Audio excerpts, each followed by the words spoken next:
Hai semua, selamat datang ke sesi kupasan kita hari ini. Saya memang teruja sangat nak berkongsi dengan anda semua satu topik yang cukup mendalam, iaitu mengenai Yesus dan iman Kristian.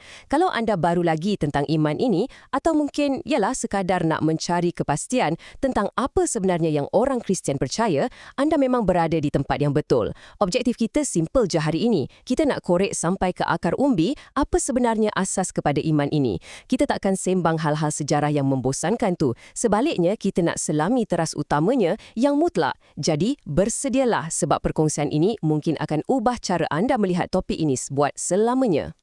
Okey, mari kita mulakan dengan satu soalan cepu mas. Adakah iman Kristian ini sebenarnya satu agama atau satu perhubungan peribadi? Ini satu anjakan paradigma yang cukup besar, tahu tak? Selalunya, bila dengar je perkataan Kristian, otak kita mesti automatik terbayang satu set peraturan yang ketat, ritual atau tradisi kan? Kita selalu terikat dengan pemikiran, apa yang aku wajib buat, apa yang aku tak boleh buat.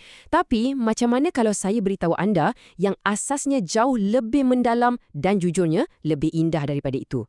Dalam sesi kita hari ini, kita akan tengok kenapa konsep ini perlu dinilai semula.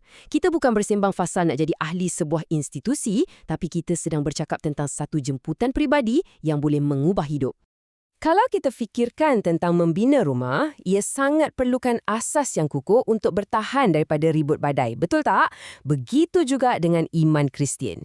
Teras utamanya, dasar yang menyokong segalanya adalah Kristus itu sendiri. Ia bukanlah satu set prinsip yang abstrak, teori kosong atau falsafah moral yang dicipta oleh manusia. Sebaliknya, asas kukuh yang menampung keseluruhan kehidupan seorang Kristian itu ialah seorang peribadi, iaitu Yesus Kristus. Iman Kristian ini dibina 100% dan secara eksklusif di atas dia. Tanpa dasar yang utuh ini, percayalah, semuanya akan mudah runtuh bila diuji dengan cabaran hidup. Jadi, persoalannya sekarang, macam mana kita nak bina hidup di atas dasar tersebut? Jawapannya sangat jelas kalau kita tengok dalam kitab Yohanes bab 1 ayat 12. Kata kuncinya di sini ialah menerima.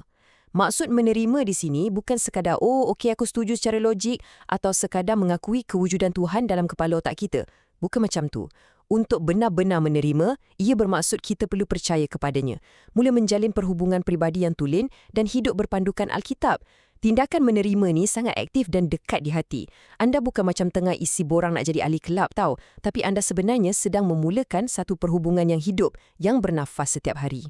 Sekarang, mari kita fahami beza ketara antara cara kita berfikir dengan realiti Tuhan. Cuba fikirkan macam ni. Selalunya, kita sentiasa nampak manusia yang bersusah payah menghulurkan tangan ke atas nak capai Tuhan. Ini mewakili usaha manusia lah. Cubaan yang kadang-kadang membuta tuli nak sampai kepada Tuhan guna kekuatan sendiri dengan buat amal ibadat atau bergantung pada merit agama. Tapi realitinya sangat berbeza. Dalam kitab Roma, bab 5 ayat 6 hingga 8, ia menunjukkan tindakan penyelamatan Tuhan. Sebenarnya, Tuhan yang penuh belas kasihan sedang menghulurkan tangannya ke bawah, menarik kita keluar dari kelemasan. Daripada manusia yang bermati-matian nak naik kepada Tuhan, iman Kristian mendedahkan Tuhan yang maha pengasih secara sukarela turun untuk menyelamatkan kita pada saat kita paling tak berdaya. Menarik kan? Ia memang memecahkan acuan kefahaman biasa kita tentang makna agama. Dan kefahaman ini secara langsung membawa kita kepada perbandingan utama. Agama berlawan dengan perhubungan. Kebanyakan agama di dunia ni selalunya fokus pada apa yang manusia capai. Anda tahu kan, macam apa yang patut anda buat untuk senangkan hati Tuhan atau capai pencerahan. Pendek kata, kena usaha keras. Tapi dalam iman Kristian, fokusnya beralih sepenuhnya kepada anugerah dan rahmat Tuhan yang diberikan secara percuma. Ia lebih kepada mengenali Tuhan secara mendalam. Melegakan bukan? Anda tak perlu lagi nak buktikan nilai diri melalui senarai semak amalan keagamaan yang panjang berjela. Sebaliknya, anda dijemput untuk mengenali Tuhan macam seorang kawan karib. Ketaatan tu tetap ada ya, tapi ia lahir secara natural daripada kasih sayang yang tulen, bukannya dari rasa takut ataupun paksaan kosong. Okey, sekarang nada kita kena serius sikit sebab kita nak sentuh satu realiti yang tak boleh lari. Terdapat satu jurang pemisah yang sangat-sangat besar. Di satu sisi, wujudnya Tuhan yang Maha Suci dan di sisi yang bertentangan, wujudnya manusia berdosa. Kita selalu cuba macam-macam cara, mungkin melalui agama, buat baik atau guna falsafah hidup yang hebat, semata-mata nak seberang jurang ni dengan usaha sendiri. Tapi hakikatnya tak ada satu pun yang berjaya merentasi jurang pemisah ini. Semuanya gagal. Dosa dah cipta satu perpisahan yang sangat nyata, mendalam dan memang mustahil untuk dirapatkan oleh tangan manusia. Ini jelas menunjukkan sehebat mana pun kita mencuba dengan kebaikan kita sendiri, kita tetap jauh dan tak boleh dekati Tuhan tanpa bantuan luar. Tapi, di sinilah berita baiknya bermula. Jurang pemisah yang nampak mustahil tadi, kini dah pun berjaya diseberangi. Dan, apakah jambatan yang ajaib tu? Itulah salib, pengorbanan Yesus Kristus. Kini, jalan tersebut datang terus dari Tuhan kepada manusia melalui Yesus. Ini adalah penyelesaian mutlak Tuhan terhadap masalah perpisahan tadi. Yesus adalah jambatan mutamat yang merentasi halangan dosa tersebut.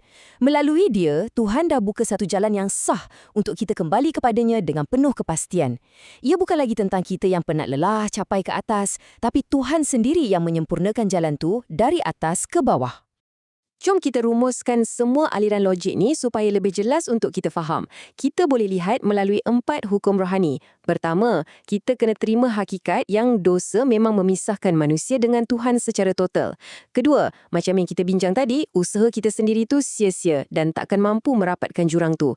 Ketiga, dan ini intipati paling indah, Tuhan mengutus Yesus sebagai penyelamat tunggal yang bertindak sebagai jambatan penghubung yang sempurna. Dan akhirnya, langkah keempat yang sangat penting untuk kita kena percaya dan terima Yesus dalam hati. Tuhan dah pensediakan jalan penyelesaian, tapi rahmat tu tetap perlukan respons pribadi daripada kita. Kita yang kena buat pilihan rela hati untuk melangkah ke atas jambatan kehidupan itu. Okey, katakanlah anda dah buat pilihan berani tu, anda dah mula membina perhubungan rohani ni. Apa jadi seterusnya dalam kehidupan seharian anda? Apabila kita mula kenal Tuhan, Alkitab bertindak sebagai panduan kehidupan kita, ibarat lampu suluh yang menerangi jalan di waktu gelap. Hubungannya akan bawa perubahan besar dalam cara kita melihat matlamat dan corak hidup kita.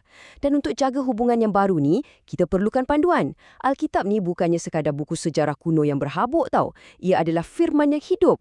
Ia membimbing fikiran dan tindakan kita setiap hari supaya perhubungan pribadi kita dengan Tuhan terus berkembang dan makin kukuh sepanjang hayat. Secara lebih spesifik, ada 4 tujuan utama Alkitab dalam hidup kita. Pertama, ia berfungsi untuk mengajar kita kebenaran tentang siapa Tuhan itu sebenarnya.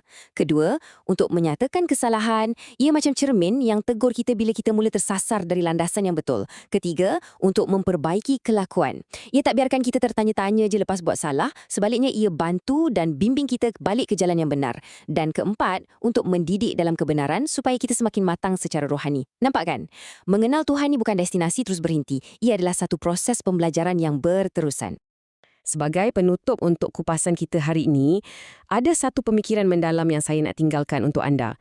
Perjalanan rohani yang kita bincangkan ni memang sesuatu yang sangat indah.